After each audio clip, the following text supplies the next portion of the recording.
आपका स्वागत है त्रिमूर्ति टेल्स में, जहां जीवंत होती हैं सनातन गाथाएं। नमस्कार प्रिय श्रोताओं, आज हम महाभारत की एक ऐसी कहानी के बारे में जानेंगे जिसे नारद मुनि ने पांडवों को सुनाया था। यह कहानी केवल मनोरंजन के लिए नहीं थी, बल्कि इसमें एक गहरा संदेश छिपा था। नारद मुनि ने यह कहानी पांडवों को इसलिए सुनाई थी ताकि वे एक महत्वपूर्ण सीख ले सकें। यह सीख थी कि शक्ति, इच्छाएं और संबंध यदि सही ढंग से नहीं संभाले गए तो वे कितनी बड़ी त्रासदी का कारण बन सकते हैं। जब पांडवों ने द्रौपदी से विवाह किया और उसे साझा रूप से अपनी पत्नी माना, तब नारद मुनि ने उन्हें चेतावनी देने के लिए एक प्राचीन कथा सुनाई, सुंद और उपसुंद की। यह कथा उन दो असुर भाइयों की है जो अत्यधिक शक्तिशाली थे, लेकिन एक स्त्री के कारण उनका आपसी प्रेम घृणा में बदल गया। अब आइए इस कथा को विस्तार से सुनते हैं। बहुत समय पहले दो असुर भाई सुंद और उपसुंद निकुंभ ऋषि के पुत्र थे। बचपन से ही दोनों भाई अपार शक्ति और साम्राज्य पर कब्जा करना चाहते थे। उन्हें न केवल अपनी शक्ति पर गर्व था, बल्कि एक दूसरे से अटूट प्रेम भी था। वे हमेशा एक साथ रहते थे और हर कार्य में एक दूसरे का साथ देते थे।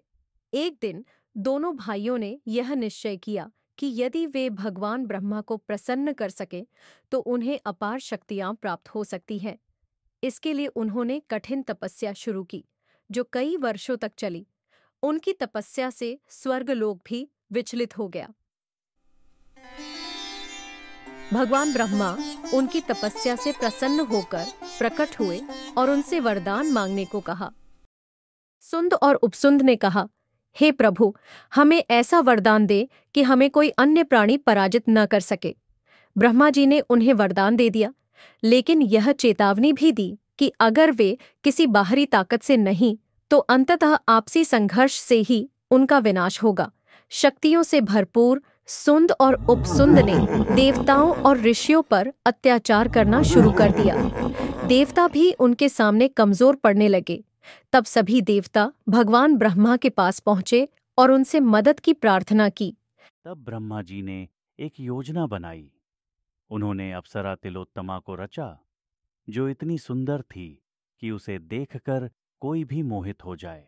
जब सुंद और उपसुंद ने तिलोत्तमा को देखा तो दोनों ही उसके प्रेम में पड़ गए। अब समस्या यह थी कि दोनों भाई उससे विवाह करना चाहते थे। उनकी यह इच्छा उनके बीच में दरार डालने लगी।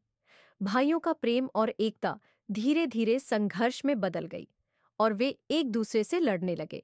आखिरकार उनका झगड़ा इतना बढ़ गया कि उन्होंने एक दूसरे का वध कर दिया। इस तरह सुंद और उपसुंद ने अपनी ही शक्ति के कारण एक दूसरे का अंत कर दिया। नारद मुनि ने यह कथा पांडवों को इसलिए सुनाई ताकि वे समझ सकें कि आपसी संबंधों में कैसे संतुलन बनाए रखना चाहिए। द्रौपदी के साथ विवाह के बाद पांडवों के बीच साझा पत्नी होने की स्थिति ने एक नई चुनौती पैदा कर दी थी। नारद मुनि ने उन्हें यह कथा सुनाकर आगाह किया कि अगर वे भी आपस में अपने संबंधों को लेकर सावधान नहीं रहे तो उनके बीच भी वैसा ही संघर्ष हो सकता है जैसा सुंद और उपसुंद के बीच हुआ था।